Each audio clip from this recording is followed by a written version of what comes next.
What's up, guys? This is Shane from Team COG, coming at you with Charles's True Draco Demise. We took this to our Utah regionals, and we're real happy to bring it to you. Let's get started. All right, so at the regionals, I went 5-3. I lost in the bubble. I think you'd call it the bubble. I just had to win the last one. By the end of the day, I was the only one that had the chance to get their invite, and I kind of blew it due to my own misplay. The deck kind of had like 2 bricky moments through the entire day, so I'm really pleased with it. But of course, I'll get started into the profile and explain all the way. So of course, you played 2 masterpieces. He's your win condition of the deck. He's your boss monsters, the towers. I actually banished him twice, so the deck can win without him. So that's a plus. So then if I can ever get my cards here, we play, after that, 3 Majesty Maiden. Since Dynamite is banned, she is the next best thing. And then I also play 2 Drayth the Third. This was controversy because not a lot of people were playing him, but I liked him because he kind of fills up your monster count since my man Dynamite's gone. So he was actually very good throughout the entire day. When I played and did not have the masterpieces, and I was able to summon him during my opponent's turn with the traps, of course, he was such a blowout because he protected the rest of the True Dracos. And then, of course, you play 1 Ignis.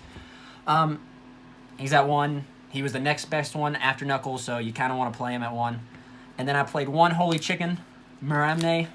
She was awesome. She allowed me, when I opened multiple terraforms and diagrams, to just generally get multiple pluses off her. But as far as monsters goes, that's all the monsters. I think 9 monsters altogether.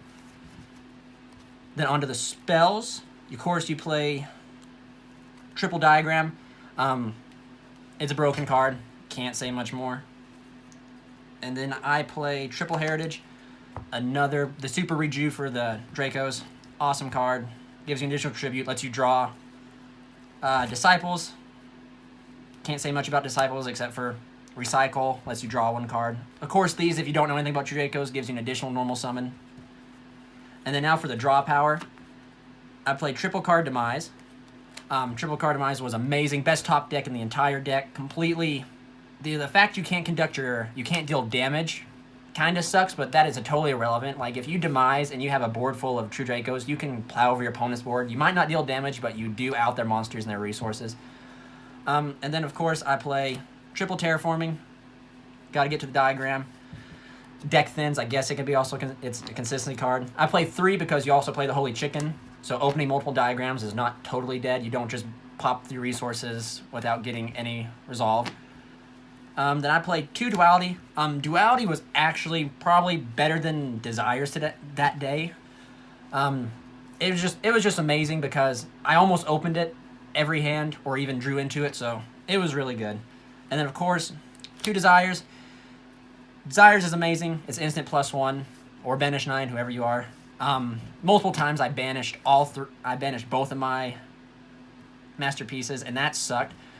But almost any time I desired, I drew off of Demise, and it was just broken because even though I banished both of my masterpieces, I was still able to pull out 2 wins with it. So it was really good.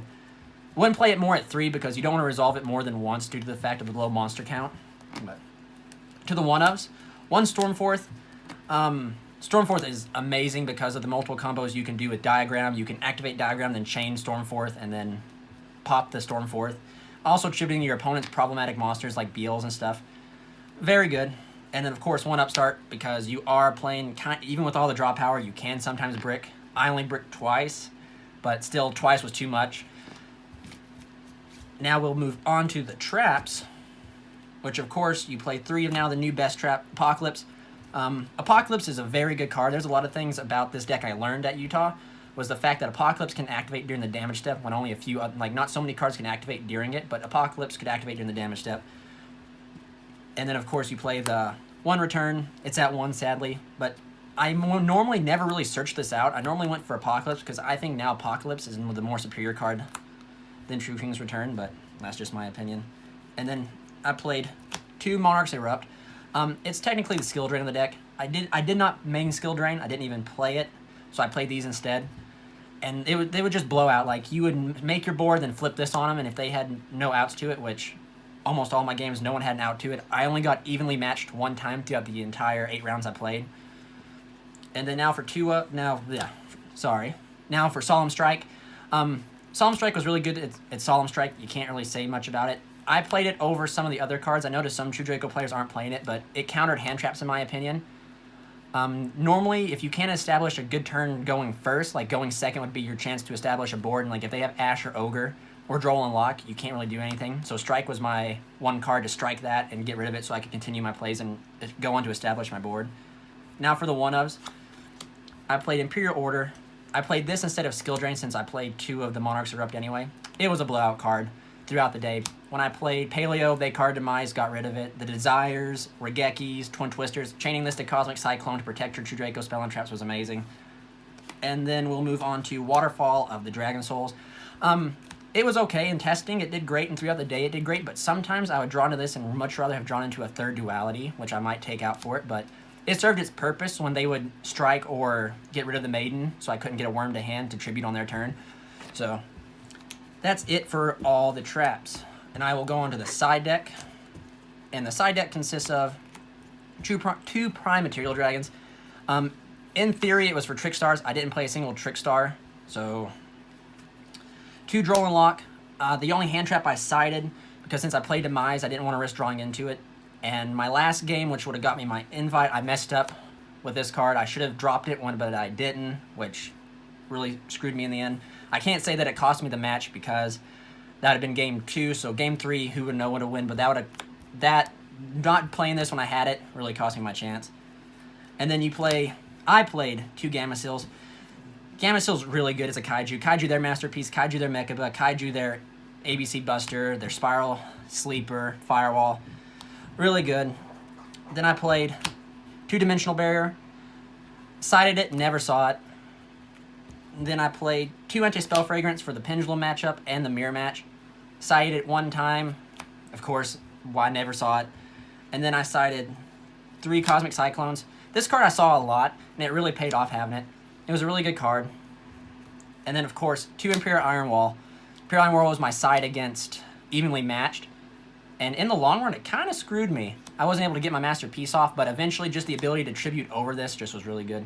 But that's it for my deck profile, guys. I went 5-3, and I only lost to Pendulum Magician Spirals and a True Draco Mirror. And the Pendulum Magician and the Spiral, I both opened with that hand. I opened a hand full of 5 monsters and 1 Demise and ended up drawing into another monster, so there's not much I could do about that. But that's it for the deck profile. Stay tuned for more, and please like and subscribe.